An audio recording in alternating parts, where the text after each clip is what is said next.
acerca del tipo de cáncer que tiene este paciente y otras características más. Ya existen clínicas especializadas ya en manejo de los pacientes oncológicos donde tienen que hacer esto, una atención dental integral. Los pacientes que se someten a radioterapia son pacientes que van a tener una caries por radiación, y es una caries que generalmente se presenta a nivel de los cuellos de los dientes. Entonces, como una caries rampante, ya que generalmente se presenta en los niños ya por lactancia, pero en estos pacientes oncológicos es por la radioterapia. Entonces, hay que manejar este tipo de atención dental integral en los pacientes oncológicos. ¿Ya? Como les mencionaba, los pacientes muchas veces que ya han sido diagnosticados con algún tipo de cáncer a nivel de cabeza y cuello, se les tiene que realizar una atención odontológica, una preparación del paciente antes de iniciar la quimioterapia o la radioterapia. Entonces, muchos de esos pacientes se sienten confundidos. ¿Y por qué le mandan al dentista? ¿Qué es lo que puede pasar? Entonces, ahí es donde va a entrar la participación del odontólogo, ¿ya? Y el odontólogo preparado tiene que mencionarle que muchos de esos tratamientos que va a llevar el paciente van a tener complicaciones a nivel de la cavidad bucal, ya sea corto, mediano o largo plazo, ¿ya? Entonces, estas posibles complicaciones bucales serán a corto, mediano y largo plazo que pueden presentar ya quien es sometido a un manejo oncológico. ¿Y qué es lo que van a presentar? Van a presentar hiposalivación, van a presentar serotomía, vamos a encontrar pacientes que van a tener el desprendimiento de la mucosa, llamado como mucositis. Vamos a encontrar que muchos pacientes van a tener esto, ya que viene a ser la osteonecrosis, ya que cuando es provocado por la radiación, ¿cómo se llama? Osteoradionecrosis. Y cuando es provocado, ojo, que estos pacientes con tratamiento oncológico también reciben tratamiento con bifosfonatos, ¿ya? Y dentro de ese tratamiento, el bifosfonato va a provocar la osteonecrosis también, que van a presentar también con estas mismas características, ¿ya? Y este es el tipo de caries que se presenta por radiación. Entonces nosotros encontramos estas características en este tipo de pacientes, ¿ya? Entonces, es frecuente que el paciente cuando va al consultorio dental, ojo, imagínense, ese paciente ya tiene un sufrimiento. Es un paciente con cáncer, es un paciente que no duerme porque está pensando qué me va a pasar mañana, ¿ya? Está pensando que a lo mejor el cáncer va a avanzar rápido y va a morir ese paciente. Entonces ya tiene un problema el paciente, ¿ya? Y cuando llega al consultorio dental, ¿ya? Se va a mostrar muchas veces esquivo, con depresión, con angustia, de tal manera que nosotros vamos a encontrar un paciente con resentimientos, ansiedad, depresión y algunas veces ya con dolor propio del mismo tumor, ¿ya? O a lo mejor un dolor provocado por la biopsia que ya le han hecho al paciente, ¿ya? Y muchas veces el paciente, ¿qué es lo que ocurre? ¿Ya? Un paciente oncológico con algún tipo de cáncer, muchas veces ya la biopsia no se hace una sola biopsia, se tiene que hacer a veces 2 o 3 biopsias, ¿ya? Entonces el paciente ya dice, ahora voy a llegar al consultorio dental y a lo mejor me van a hacer otra biopsia. Entonces ya se muestra de esta forma esquivo, con resentimiento y muchas veces no muy colaborador el paciente. Entonces vamos a encontrar este tipo de características. ¿Qué es lo que va a buscar en primer momento el odontólogo cuando está frente a este paciente? Lo que más debemos de buscar es la presencia de focos infecciosos, ¿ya? Focos infecciosos como pulpitis, ¿ya? Lesiones periapicales, caries profundas que va a tener el paciente. Entonces, focos infecciosos hay que eliminar, ya que de aquí vamos a ver un ordenamiento para este tipo de pacientes. Por ejemplo, si es que hay una pieza dentaria que está ya con necrosis pulpar, entonces es mejor extraer esa pieza dentaria. ¿Ya? ¿Por qué? Porque se puede complicar con la quimioterapia o la radioterapia. ¿Ya? Ahora la pregunta es, ¿y cuándo le saco? ¿Le saco un día antes, 2 días antes de la quimioterapia o radioterapia? Se recomienda que todas las extracciones dentales que van a ser programadas en un paciente oncológico se haga 3 semanas antes, como mínimo. ¿Ya? Entonces, y si le van a hacer un tratamiento ya de endodoncia, un tratamiento de obturaciones a este tipo de pacientes, sí se pueden realizar 2 semanas antes. Entonces, son el manejo y los cuidados que hay que tener con este tipo de pacientes.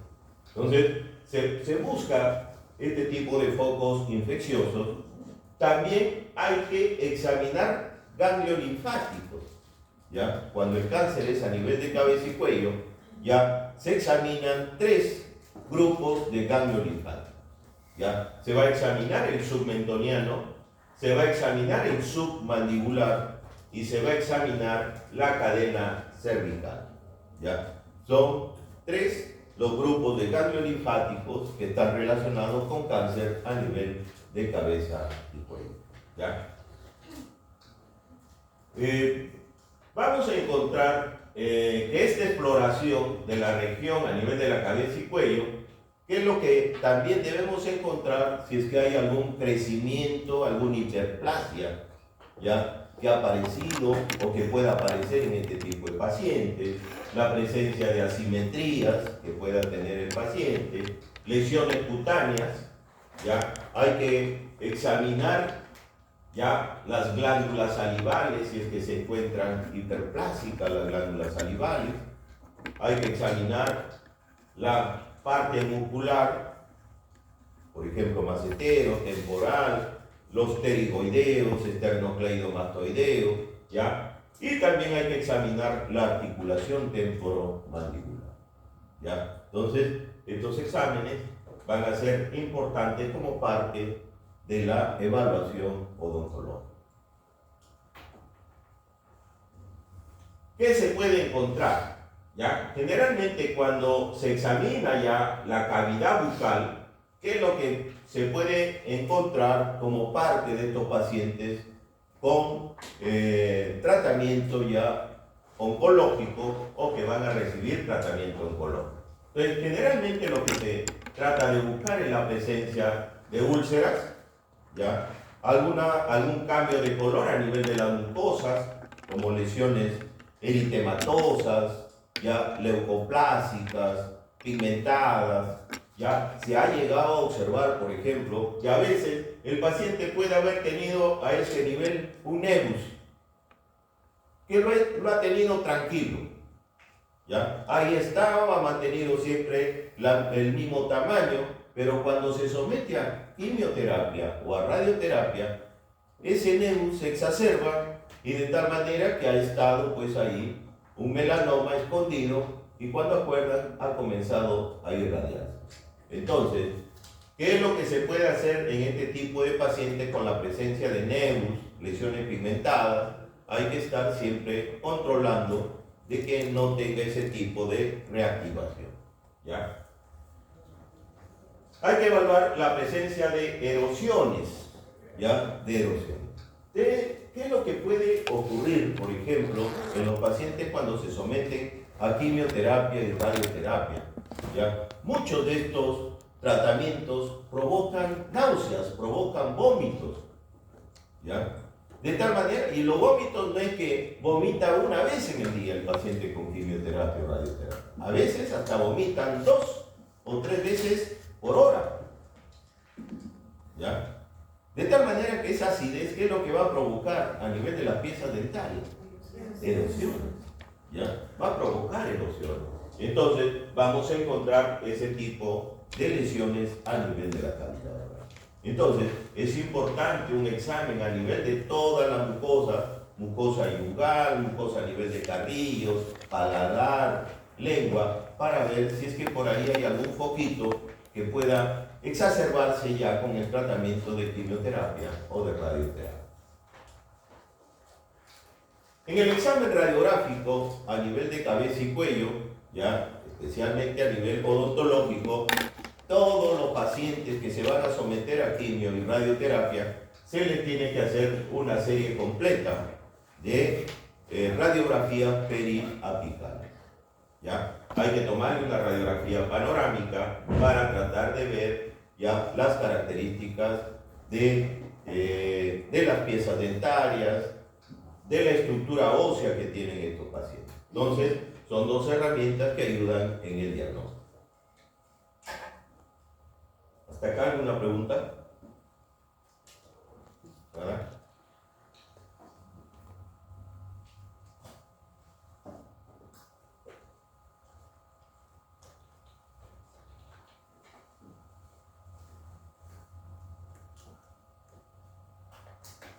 Entonces, te recomienda realizar un manejo odontológico previo, una atención odontológica antes de la quimioterapia y la radioterapia.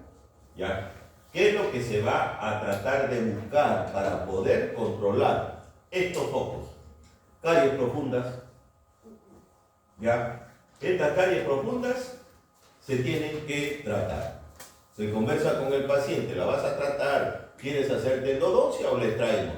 Porque esto no debe de estar antes ya del tratamiento, ya sea quimioterápico o radioterápico.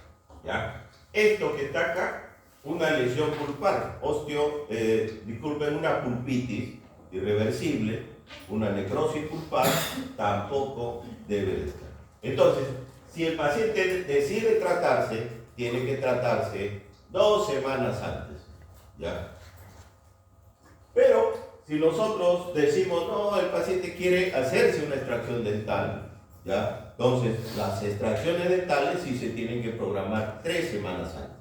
¿Ya? La extracción debe de hacerse lo antes posible y debe de ser como mínimo 3 semanas antes del comienzo del tratamiento para garantizar la curación, la cicatrización.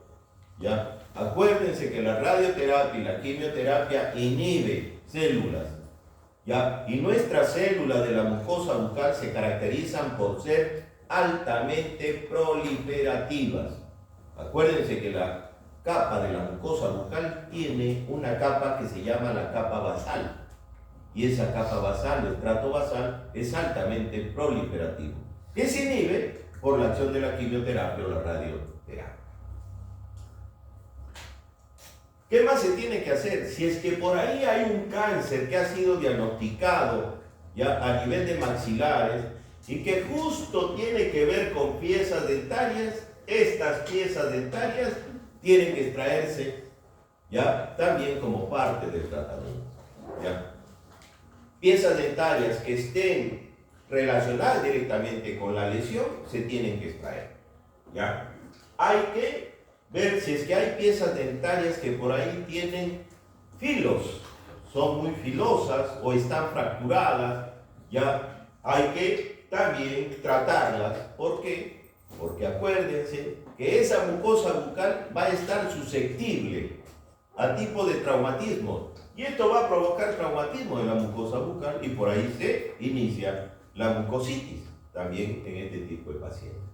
¿Ya? Hay que hacer una evaluación si es un paciente que tiene la presencia de terceras molares. ¿Por qué? Porque también estas terceras molares pueden desencadenar por la acción del tratamiento en periodontitis, en pericoronaritis, ¿ya? O operculitis en este tipo de compromiso de las terceras molares.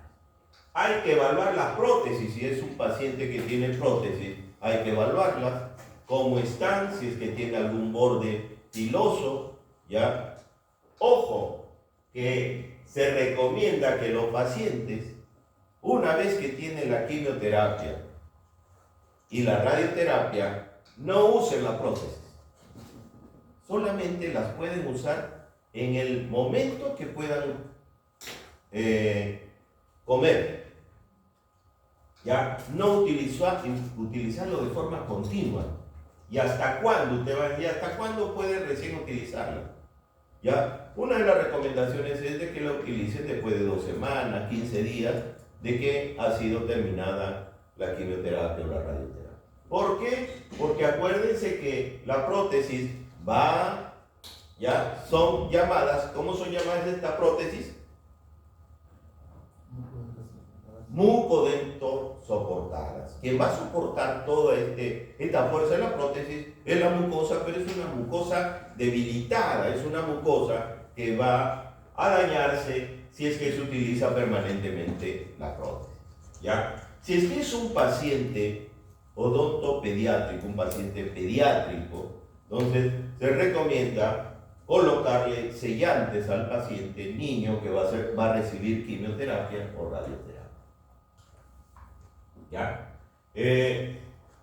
Hay que sacar todo el sarro dental, hay que hacer una buena profilaxis en este tipo de pacientes. ¿Ya? Hay que recomendar a nuestro paciente que no utilice los alimentos cariogénicos, hay que recomendarle ciertos alimentos para que no se incremente la caries. Acuérdense de esa caries por radiación que va a tener el paciente.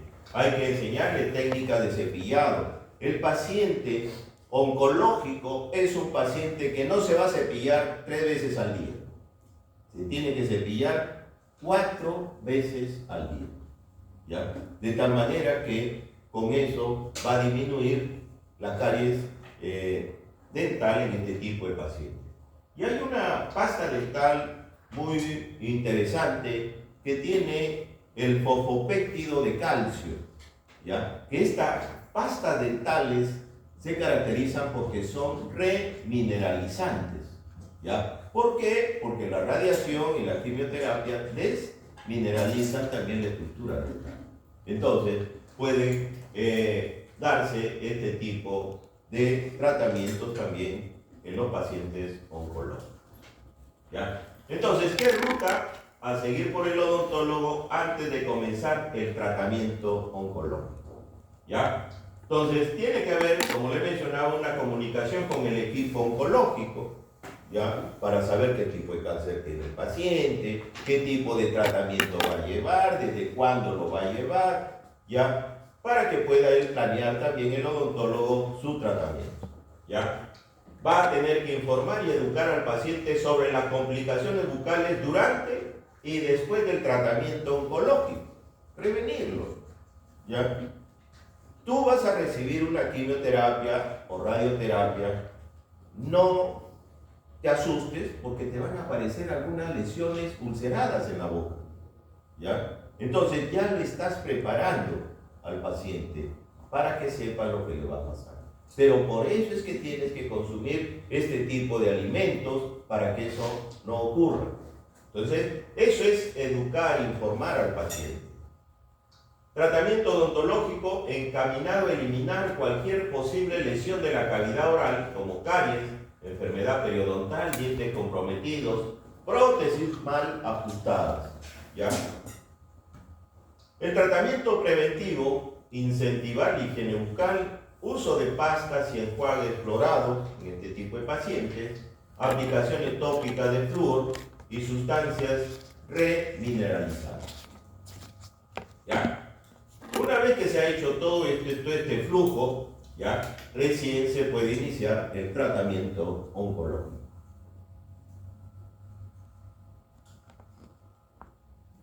Se ha llegado a demostrar de que todo paciente con cáncer de cabeza y cuello, ya casi en un 50% de estos pacientes tienen que someterse a radioterapia.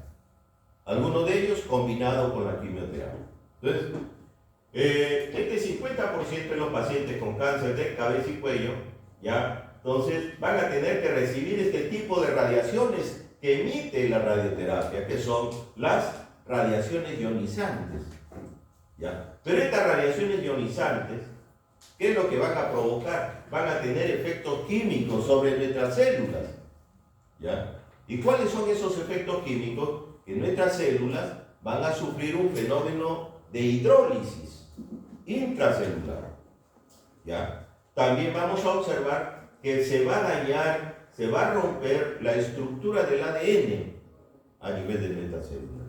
Entonces, estos son los efectos químicos provocados por las radiaciones ionizantes, ¿ya? Y como le mencionaba, lo que se va a dañar son células buenas también, células sanas, células que no están comprometidas con el cáncer.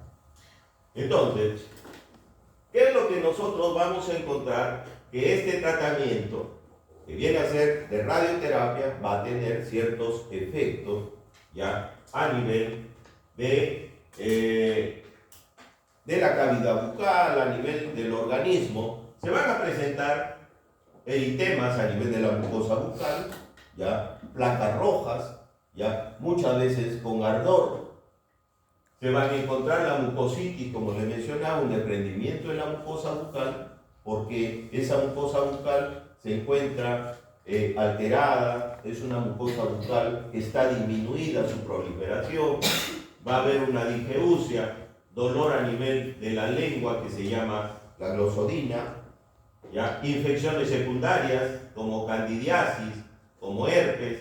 Vamos a observar que muchos de los pacientes comienzan a tener la presencia de esta candidiasis, ¿ya? Vamos a encontrar las periodontitis bastante severas en este tipo de pacientes, ¿ya? Necrosis, a veces una periodontitis necrotizante, ¿ya? Que se puede encontrar en este tipo de pacientes también. Y esto es bastante conocido, y que cuando ustedes ven a un paciente así, ustedes tienen ya la sospecha de que es un paciente que está recibiendo quimioterapia o radioterapia. ¿Ya? La caída de cabello, ya que tienen estos pacientes, que es la alopecia.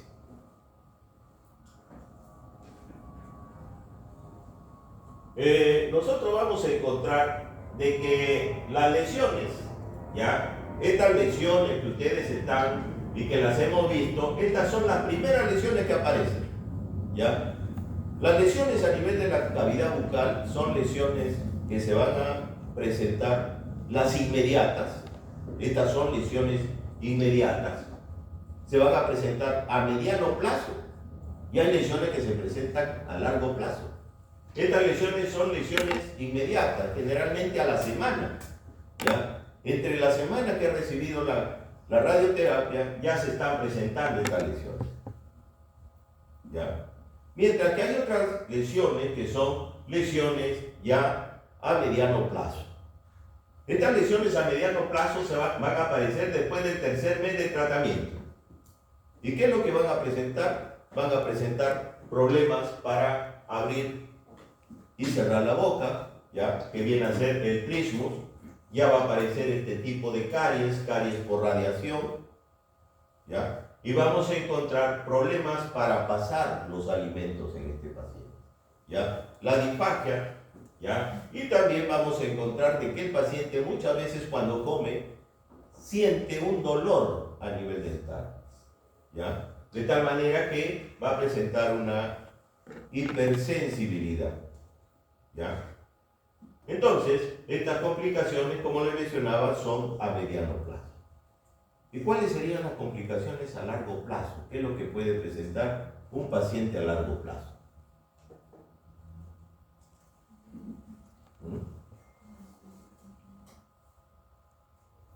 ¿Qué es lo que va a presentar un paciente a largo plazo? Un paciente a largo plazo ya va a tener esto, ¿ya? Necrosis pulpar, va a tener dolor a nivel de los maxilares, un dolor a nivel de las glándulas salivales, ¿ya? Y otro de los problemas es que si es un paciente en etapa de desarrollo dental, puede presentarse un daño a nivel de los gérmenes dentarios, ¿ya? Alteración del desarrollo de los gérmenes dentarios, y que puede traer como consecuencia una agenesis. Entonces, estas son las complicaciones que se van a presentar a largo plazo. ¿Cómo se puede minimizar la cantidad de complicaciones bucales en los pacientes radiados? ¿Ya? ¿Qué es lo que se tiene que hacer? En primer lugar, hay que educar sobre las medidas preventivas necesarias y el cuidado de la boca. Ya hay que hacer higiene bucal en este paciente. Generalmente lo que se recomienda es de que a estos pacientes oncológicos, ya por lo menos cada 2 meses pasen por el consultorio dental para hacer la higiene bucal, ya la profilaxis completa que hay que hacer a este tipo de pacientes. Entonces, hay que eliminar hábitos tóxicos, ya como son el alcohol y el tabaco, mucho más si están sometidos a quimioterapia o radioterapia, entonces se va a debilitar mucho más el paciente y mucho más la mucosa bucal. Entonces, eliminar estos hábitos tóxicos que tienen, ya que puedan tener estos pacientes oncológicos. ¿Ya? Otro, como le mencionaba, hay que realizar una profilaxis dental. ¿Ya? Hay que evaluar las prótesis, ya que no tengan bordes filosos. ¿Ya? Se debe de evitar el uso de prótesis mucosoportadas cuando haya una sesión de radioterapia. Deberá esperarse al menos 15 días antes de usarse de manera continua. Entonces, esta es una recomendación que generalmente se hace para este tipo de pacientes que se someten a la radioterapia. Se deben de eliminar zonas de trauma como prótesis mal ajustadas o con bordes lacerantes. Hay que hacer una evaluación de la prótesis, ¿ya? Entonces hay que pulirla para que no sea una causa de trauma a nivel de la mucosa bucal. Estos pacientes, ya con radioterapia, se dañan las glándulas salivales. Entonces, cada vez se recomienda que hay que hacerle un tratamiento de cialometría. Hay que medir el flujo salival en estos pacientes, ¿ya? Y para eso, bueno, hay varias técnicas, ¿ya? De evaluación de la cialometría. Acá estamos viendo una de ellas. El paciente está escupiendo en un tubito especial, milimetrado, ya para ver qué cantidad de saliva está produciendo en un tiempo de 3 minutos el paciente. ¿Ya? Entonces, cialometría cuantitativa para poder evaluar la disminución de la salivación después de la dosis de radiación. ¿Ya? Entonces, esta es una técnica de control de este tipo de pacientes con radioterapia. Hay que hacer extracción de los dientes comprometidos irreparables, que están con una periodontitis grave, movilidad o fractura.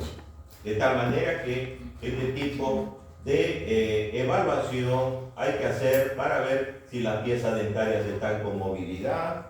Ya, si esas piezas dentarias están con movilidad, hay que hacer extracciones ya inmediatas. Tratamiento conservador de los órganos dentarios con obturaciones y endodoncias. Evaluar cómo están las obturaciones. Si están bien, se conservan. Si es que las endodoncias están bien, se siguen conservando, ¿ya? Si es que no tienen ningún problema los pacientes, ¿ya? Si se sospechara de infección agregada, si es que por ahí ya aparece alguna infección con alguna úlcera a nivel de la cavidad oral, ¿ya? Hay que utilizar enjuagues, que esto es muy recomendado, ¿ya? Ustedes muchas veces dicen, hay que utilizar un enjuagatorio bucal. El enjuagatorio bucal más utilizado viene a ser ya el que contiene la clorhexidina al 0,12%, un antibacteriano que va a ayudar a que no se exacerben ya las infecciones a nivel de cavidad oral en este paciente oncológico. Ya los pacientes pediátricos que están sometidos a radioterapia, hay que colocarles sellantes, que también ya lo habíamos mencionado anteriormente. Hay que modificar la dieta cariogénica, ¿ya? De tal manera que todas estas ayudas previas para el paciente que se somete a radioterapia es bastante importante, ¿ya? ¿Qué tratamiento debe seguir el odontólogo frente a las complicaciones bucales de aquel paciente que es sometido a radioterapia? ¿Ya? Entonces, si nosotros encontramos que nuestro paciente tiene mucositis, ¿ya? ¿Cómo es que se va a diagnosticar en primer lugar la mucositis? La mucositis es como una membrana que aparece a nivel de la cavidad oral. Ustedes van a agarrar el explorador, ¿ya? Y van a levantar esa membrana a nivel de la que puede ser una membranita más o menos de 5 milímetros, hasta puede llegar hasta 2 centímetros, esa membrana que se puede desprender. Y eso va a permitir ver el grado de mucositis que tiene el paciente. ¿Ya? Entonces, cuando ya ha sido diagnosticada la mucositis, ¿qué es lo que se tiene que hacer? Mantener una excelente higiene bucal en este tipo de pacientes, evitar alimentos irritantes como picantes, café, ácidos, el alcohol, el tabaco, que puedan irritar mucho más ya la presencia de esta mucositis. Enjuagues bucales como clorhexidina al 0,12%, anestésicos tópicos, muchas veces el dolor es bastante fuerte a nivel de la mucositis. Pero le menciono una cosa, aquellos pacientes que tienen mucositis oral, esto duele menos que cuando se da la mucositis a nivel del tracto digestivo. Porque a veces la mucositis se da en el esófago y a veces la mucositis se da a nivel de estómago o intestino. ¿Ya? Entonces, esas mucositis son más dolorosas. ¿Ya? El paciente, el de la boca, lo puede aguantar muchas veces porque toma agua, mastica hielo, que ojo, que eso es parte del tratamiento, ¿ya? Y que se le denomina la crioterapia. Entonces la crioterapia también es un tratamiento para la mucositis. Entonces, se utilizan a veces anestésicos tópicos para eliminar el dolor, ¿ya? Con lidocaína al 2%, ¿ya? Muchas veces pueden utilizarla de forma tópica o a veces se prepara con el frasquito de anestésico, lo pueden preparar con agua tibia, ¿ya? Esta lidocaína al 2%, una mezcla generalmente de una proporción, ¿ya? Una de las técnicas que se utiliza es que del frasco de lidocaína, la mitad puede servir para 100 mililitros de agua. Entonces el paciente tiene ya su agüita preparada con lidocaína y eso ayuda a anestesiar la mucosa bucal. ¿Ya? Uso de fármacos protectores del epitelio, ¿ya? Como el kaolin, hidróxido de magnesio, hidróxido de aluminio. ¿Ya? Ojo que estos son protectores ¿de dónde? Y acá les estoy mencionando el hidróxido de magnesio, el hidróxido de aluminio, quizás la mamá les habrá dado a ustedes cuando han estado, ¿qué cosa? Es la leche de magnesio. ¿Ya? Pero, ¿cómo se va a utilizar a nivel de la mucositis? No le van a decir, no, tienes que tomar una cucharadita toda, 3 o 4 veces al día, y el paciente viene la cucharadita y se lo pasa. Así no es el uso. Entonces, ¿cómo es el uso? El uso es de que va a tener una cucharadita en su boca por lo menos durante 3 minutos, ¿ya? De tal manera que esa leche magnesia no va a pasar por la boca del paciente. ¿Para qué? Para que pueda disminuir ya el dolor y la molestia, ¿ya? Hay un medicamento que es mucho mejor que esto y que es utilizado para las úlceras gástricas, ¿ya? ¿Alguien sabe? Para úlceras gástricas, ¿qué medicamento se utiliza? Y que tiene la característica de este medicamento que donde hay una úlcera le va a crear una película, ¿ya? Lo va a proteger como una película. ¿Saben cómo se llama? Se llama el sucralfato, ¿ya? Entonces, que también es un jarabe de sucralfato y se le dice al paciente que lo pase por la boca también por un tiempo de 3 minutos, ¿ya? Entonces, el sucralfato va a tener esta protección sobre el epitelio. Analgésicos y antiinflamatorios potentes convencionales, ya generalmente se recomienda el Celecoxib de 200 miligramos en la mañana y en la noche para desinflamar y calmar el dolor en este tipo de lesiones de mucositis. Una dieta bastante blanda y hay que mantenerse bastante hidratado, ¿ya? Si existen infecciones secundarias, hay que realizar cultivo para tratar de ver cuál es la causa y darle ya el antibiótico preciso frente a este tipo de mucositis.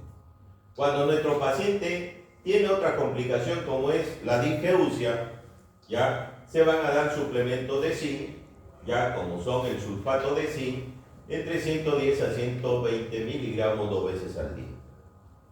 ¿Ya? Y hay que modificar la dieta en este tipo de pacientes, ¿ya? Para disminuir la disgeusia. La hiposalivación y serotomía, ¿ya? ¿Cómo se va a manejar estas dos complicaciones? Aumentar la hidratación, el paciente tiene que consumir más agua para que los tejidos estén mucho más hidratados y no se sienta esta resequedad a nivel de la mucosa bucal. Utilizar sustituto de saliva a base de carboximetilcelulosa, ¿ya? Venden en algunas boticas una solución que se llama solución salival, ¿ya? De tal manera que al paciente se le recomienda, si la resequedad es bastante, ya que compre su solución salival, igualito, una cucharada que lo haga pasar por la boca, ¿ya? Y que lo tenga por un tiempo de 3 minutos, y con eso se va a mantener hidratada la mucosa bucal, ¿ya? Salivas artificiales, eso es una solución salival, una saliva artificial, ¿ya? Cialogogos como la goma de mascar o el xilitol, entonces que el paciente ya mastique el chicle para que la glándula esté produciendo mayor cantidad de saliva. La pilocarpina, este medicamento también es bastante eficaz frente a este tipo de pacientes con serotonía. Pilocarpina 5 miligramos en la mañana y 5 miligramos en la noche, ¿ya? Existe una pilocarpina que actualmente, la pilocarpina acá en nuestro país la compramos en tabletas, ¿ya? En otros países ya se vende la pilocarpina en gotas, ¿ya? Que es la pilocarpina al 2%, ya en gotas se echa en el piso de la boca, ¿ya? Porque ahí es donde se va a absorber mucho más. Generalmente la pilocarpina al 2% en gotas se echan entre 2 a 3 gotas, ¿ya? Entre 2 a 3 gotas. Tenemos la osteoradionecrosis. ¿Cómo es que se va a manejar este tipo de complicación? Las medidas preventivas, evitar traumatismos a nivel de la mucosa, irrigación con suero fisiológico y antibióticos. Ojo que acá está expuesto el hueso, y ese hueso expuesto se puede infectar. Es por eso que hay que estar irrigándolo con soluciones antibióticas que contengan, por ejemplo, clorhexidina, ¿ya? Y una de las estrategias que se está utilizando cuando el paciente tiene osteoradionecrosis o a lo mejor osteonecrosis también es que hagan los baños hiperbáricos, ¿ya? Porque estos tejidos lo que le está faltando es irrigación, y si le falta irrigación le falta oxígeno, ¿ya? Y las cámaras hiperbáricas, ¿qué nos proporcionan? ¿Qué nos proporciona? Un oxígeno súper saturado, ¿ya? Entonces, el uso de oxígeno hiperbárico, hay que evitar el uso de anestesia troncular o intraligamentosa, ¿ya? Frente a estos pacientes con osteoradionecrosis. ¿Por qué? Porque al utilizar este tipo de anestesia se va a dañar el tejido, se puede llegar al periósteo y se puede complicar mucho más el paciente. Cuando hay trismus, fisioterapia y los miorelajantes.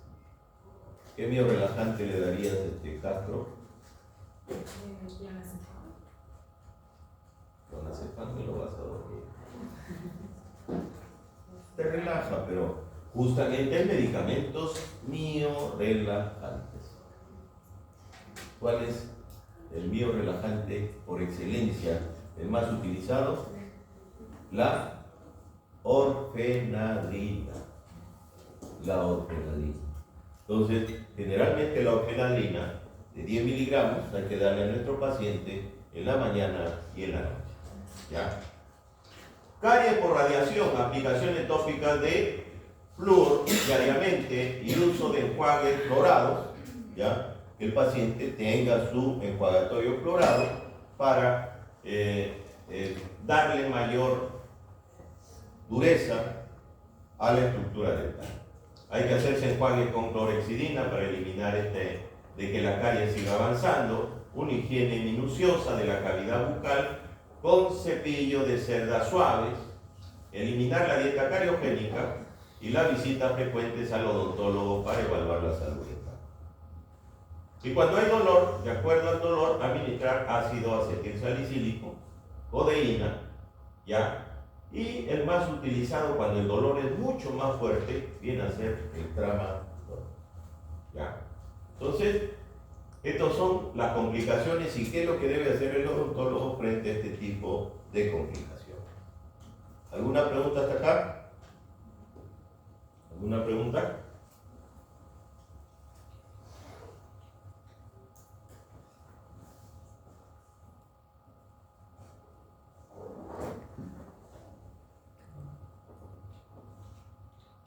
Dirán el doctor tomó bastante agua.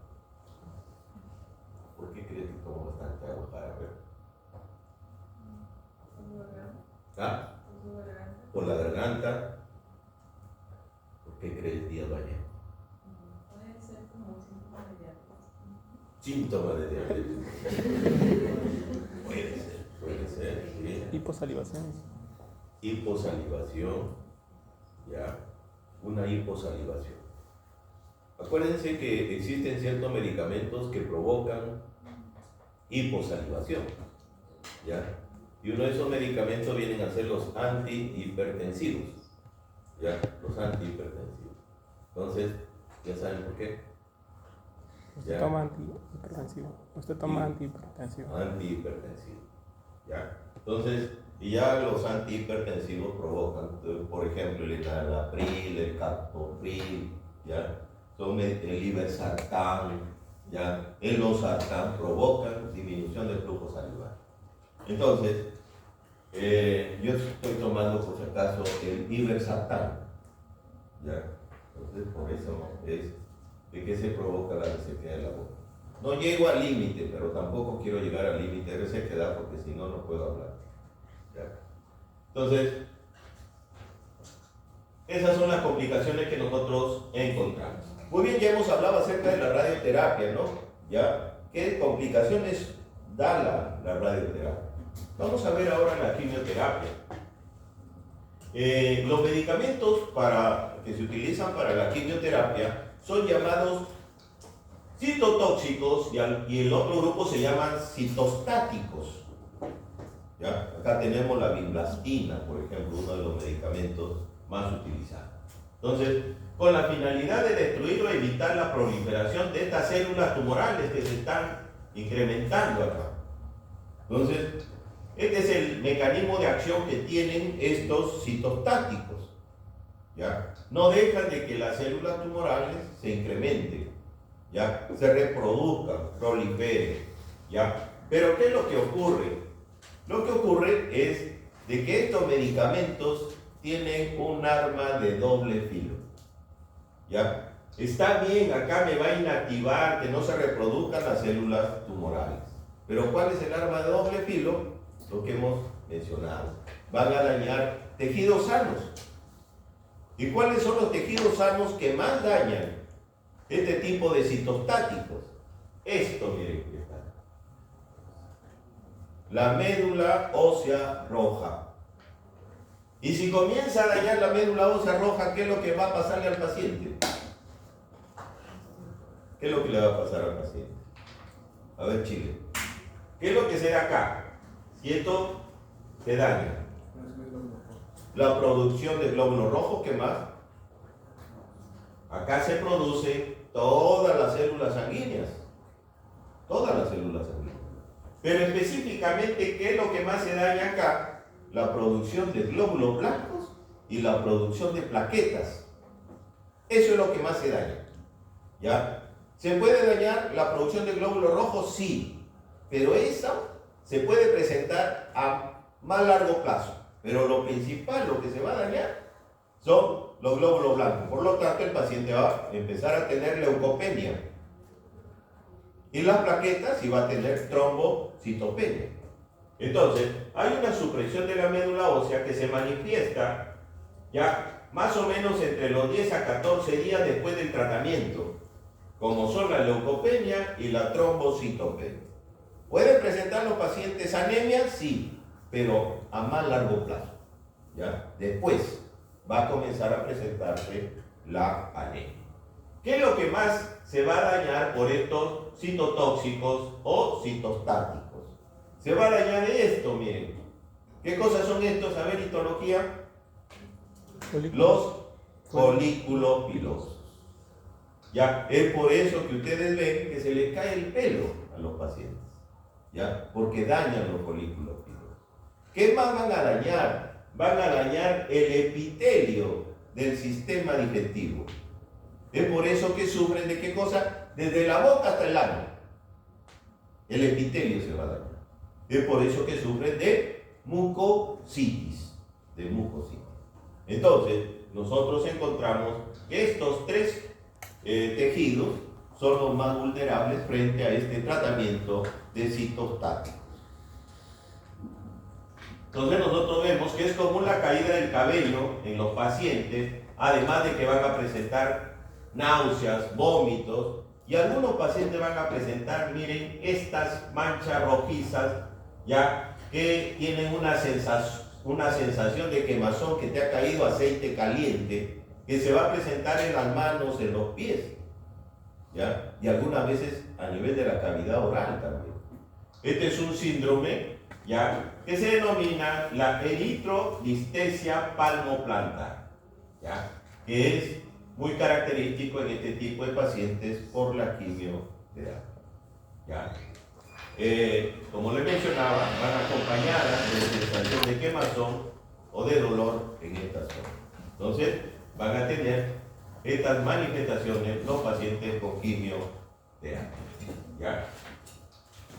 Los fármacos quimioterápicos que se utilizan con mayor frecuencia son la cisplastina, la ciclophosphamida, el metotrexato, la bleomicina, el 5-fluoracilo. Este es el que más se utiliza cuando el cáncer es a nivel de cavidad oral, el 5-fluoracilo. También hay en pomada, ¿ya? También hay en crema, que se utiliza cuando el cáncer es a nivel de labio, y la vinblastina.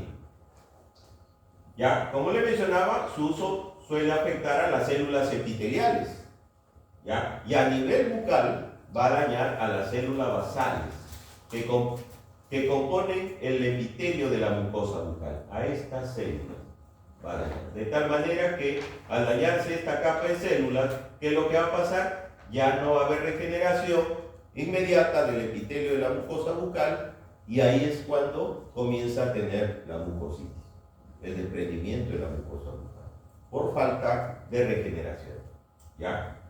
Entonces, esta es la manifestación oral bastante frecuente que viene a ser la mucositis oral. Otro de los tratamientos, ya, que se utiliza para los pacientes con cáncer es el uso de bifosfonatos, ¿ya? ¿Por qué? Porque muchos de los cánceres, ¿qué cosa hacen? Hacen metástasis a nivel de los huesos, ¿ya? De tal manera que los bifosfonatos constituyen este tipo de compuestos que contienen el pirofosfato. Y este pirofosfato es el que va a regular la precipitación y la extracción de los minerales a nivel del hueso. Entonces, ¿cómo es que van a actuar los bifosfonatos? Van a tener que actuar acá. ¿Y qué cosa es esta célula? Es una célula que se encarga de la reabsorción ósea. Y a nosotros en el paciente oncológico, ¿ya?, nos ayuda o nos ayudaría de que el osteoclasto haga reabsorción ósea. No. Entonces tengo que inhibirlo al osteoclasto, ¿ya? Tengo que hacer una apoptosis del osteoclasto. Entonces, ¿cómo es que van a actuar los bifosfonatos? ¿Ya? Estos fármacos, ¿ya?, lo que van a hacer es inactivar directamente a los osteoclastos, provocar apoptosis de los osteoclastos, de tal manera que ya no se va a dar la reabsorción ósea, ¿ya? Estos medicamentos se pueden dar bajo dos vías. Una de las vías es la vía endovenosa, ¿ya? Dentro de la vía endovenosa se utiliza generalmente cuando el cáncer está avanzado y hay metástasis óseas. En otra enfermedad que se llama la hipercalcemia maligna, y aquellos pacientes que tienen mieloma múltiple. ¿Ya? Estas son las enfermedades en las cuales se utiliza el bifosfonato por vía endovenosa. Mientras que por vía oral se utiliza cuando existe la osteoporosis o la enfermedad de Payet. ¿Ya? Entonces, por vía oral, osteoporosis y enfermedad de Payet se utilizan este tipo de bifosfonatos. ¿Qué es lo que va a traer como consecuencia los bifosfonatos en los pacientes que lo consumen? La osteonecrosis. Perfecto, la osteonecrosis. ¿Y cómo pueden evaluar? Vamos a suponer que ustedes están haciendo su examen en el paciente y encuentran osteonecrosis. ¿Qué es lo que tienen que hacer? ¿Cuál va a ser el flujo frente a este paciente con osteonecrosis? ¿Qué es lo que le van a preguntar? ¿Qué es lo que le van a hacer? ¿Cuál sería? Preguntar si consume Hay que preguntarle si consume los bifosfonatos. Perfecto, primera regla, preguntar si consume los bifosfonatos. ¿Ya? Evaluar si clínicamente hay otras lesiones.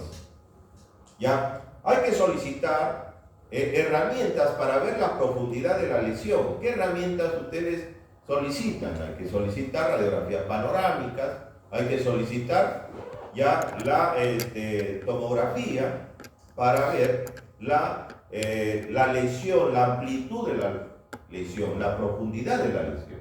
¿Ya? Entonces, se puede presentar este tipo de lesión. ¿Qué complicaciones van a tener los pacientes que consumen bifosfonatos? ¿Ya? Ojo, el hueso no tiene irrigación. ¿Por qué? Porque los bifosfonatos disminuyen la angiogénesis. ¿Y qué cosa es angiogénesis? Es la formación de vasos sanguíneos.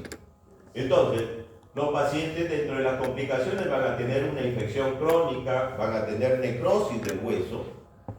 Los bifosfonatos inhiben la angiogénesis, lo que conlleva a una menor vascularización del tejido óseo. ¿Ya? Y esto, ya, esta disminución de la vascularización, ¿qué va a provocar en los osteocitos? ¿Qué cosa va a provocar en los osteoblastos? Que sufran una muerte ya celular que viene a ser la apoptosis. ¿Ya? De tal manera que induce a una apoptosis de las células óseas. Entonces, los bifosfonatos tienen esa característica. No dejan de que se formen vasos sanguíneos. ¿Ya? No dejan que exista angiogénesis. Y por lo tanto, ese hueso no va a estar bien vascularizado y tiene una tendencia a las infecciones, ¿ya? De tal manera que las células óseas también comienzan a sufrir apoptosis. ¿Ya? La osteonecrosis de los maxilares es una de las complicaciones de los pacientes con cáncer tratados con bifosfonato.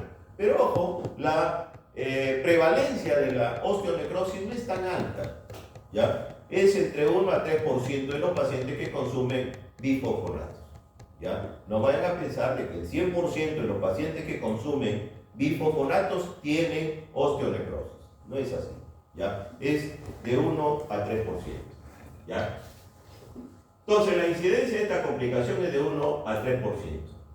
Algunos de los criterios diagnósticos, ¿ya?, para la osteonecrosis, miren acá tenemos, es la característica clínica de una osteonecrosis, ¿ya?, son que el paciente sea tratado con bifosfonatos o lo haya estado, ¿ya?, que haya estado tomando bifosfonato, ¿ya?, la presencia clínica de una o varias lesiones ulceradas en los maxilares, como es este caso, que el hueso tenga un aspecto necrótico, ¿ya? Ustedes le van a colocar ahí el explorador y no le va a doler. Y ustedes a un paciente que le han extraído la muela, ¿ya? Y viene y dice, doctor, vengo porque me duele. Y ustedes, sin anestesiar, cogen el hueso, le duele. ¿Por qué? Porque ese paciente lo que tiene es una alveolitis.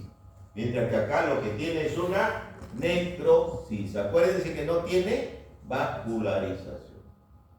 ¿Ya? Entonces, ustedes van a examinar el hueso y van a diagnosticar. el hueso tenga ese aspecto necrótico y que la lesión no cicatrice de manera espontánea. ¿Ya? Entonces, esta es otra herramienta para utilizar frente a estos pacientes, que viene a ser la tomografía, ¿ya? Que ayuda a diagnosticar. Miren acá, se está observando la osteonecrosis en este paciente. ¿Ya? Muy bien, con esto hemos terminado este tema de cáncer.